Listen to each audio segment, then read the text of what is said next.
Warna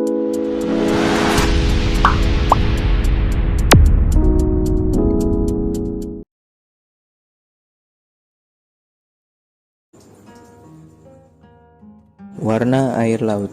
Air laut yang baik memiliki tingkat kecerahan dan kejernihan yang bergantung pada dalam atau dangkalnya laut tersebut. Selain itu, warna dan kecerahan air laut juga dipengaruhi oleh 1. Kedalaman air laut. Semakin dalam air laut, maka semakin berwarna biru, dan jika semakin dangkal, maka akan cenderung berwarna putih.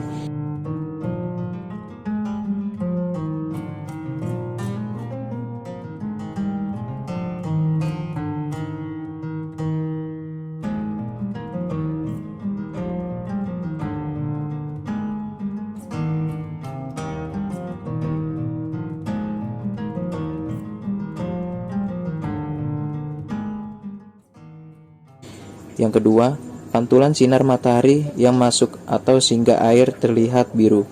Yang ketiga, zat-zat yang larut di dalam air. Yang keempat, organisme yang terdapat di permukaan air laut.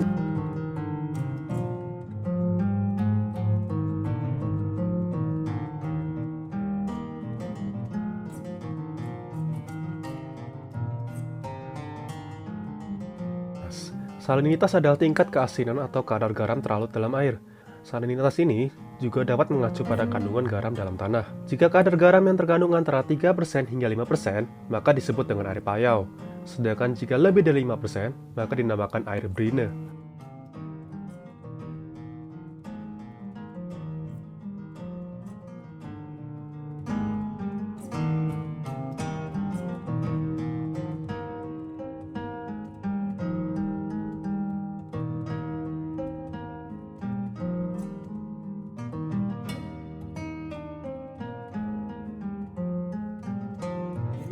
Dapat dipengaruhi oleh beberapa faktor, yaitu penguapan, curah hujan, dan muara sungai. Dalam hal untuk mengukur tingkat salinitas tersebut adalah dengan menggunakan alat bernama refraktometer dan salinometer.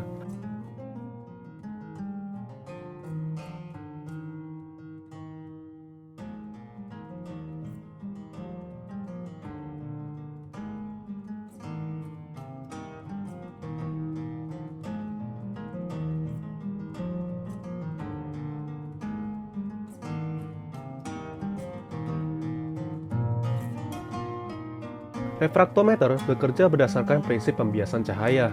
Sedangkan pada salinometer adalah alat yang mengukur salinitas dengan cara mengukur kepadatan air dari sampel.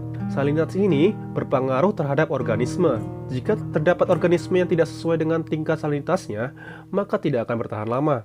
Oleh karenanya, perlu menjaga keadaan salinitas. The salinity of the water has a lot to do with who lives where. Most fish are adapted to freshwater or saltwater. You don't see goldfish in the ocean, and you don't see tuna in lakes, though certain fish can handle both. Have you ever wondered why that is? First, you have to understand how fish can live in the water at all, and that leads us to two key concepts, diffusion and osmosis. Adanya kasus kelangkaan air bersih dapat ditanggulangi dengan cara mengolah air yang tadinya asin, diturunkan kadar garamnya hingga dapat dipergunakan manusia. Itulah pentingnya untuk menjaga salinitas. Oke guys, berikutnya kita akan membahas mengenai penyebab-penyebab terjadinya pencemaran air laut. Yang pertama ada oil spill. Oil spill atau bisa juga disebut sebagai tumpahan minyak adalah pencemaran yang biasanya terjadi karena kelalaian manusia, sehingga menyebabkan minyak tertumpah ke laut dalam jumlah yang banyak. Contoh yang dapat kita temui misalnya pada kecelakaan kapal tanker atau kecelakaan pada proses pengeboran sumur minyak. Berikutnya ada pencemaran mikrobiologi laut. Akibat adanya kontaminasi yang disebabkan oleh virus, bakteri patogen, atau parasit yang terbawa oleh aliran air sungai ke laut. Pencemaran oleh logam berat. Logam berat adalah materi anorganik, baik padat atau cair yang memiliki massa lebih dari 5 gram per cm kubik. Biasanya terjadi karena pembuangan limbah industri secara sembarang ke sungai sehingga logam berat yang terkandung terbawa sampai ke laut.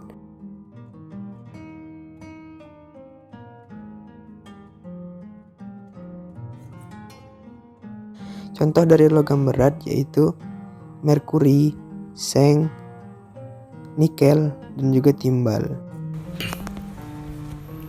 Pencemaran pestisida.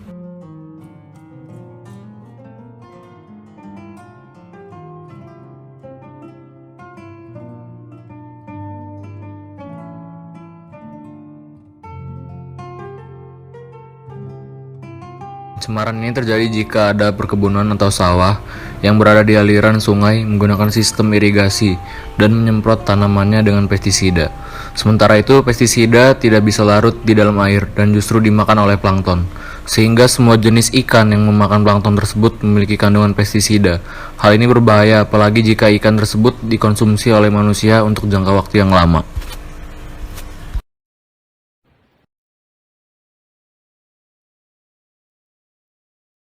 Yang keenam, pencemaran radioaktif. Hal ini dapat terjadi secara alami atau akibat dari aktivitas manusia. Contohnya seperti bocornya reaktor nuklir di Fukushima, Jepang, sehingga melepaskan air yang mengandung radiasi ke laut. Hal ini sangat berbahaya karena jika radiasi terakumulasi dalam tubuh secara terus-menerus dapat berakibat pada kanker.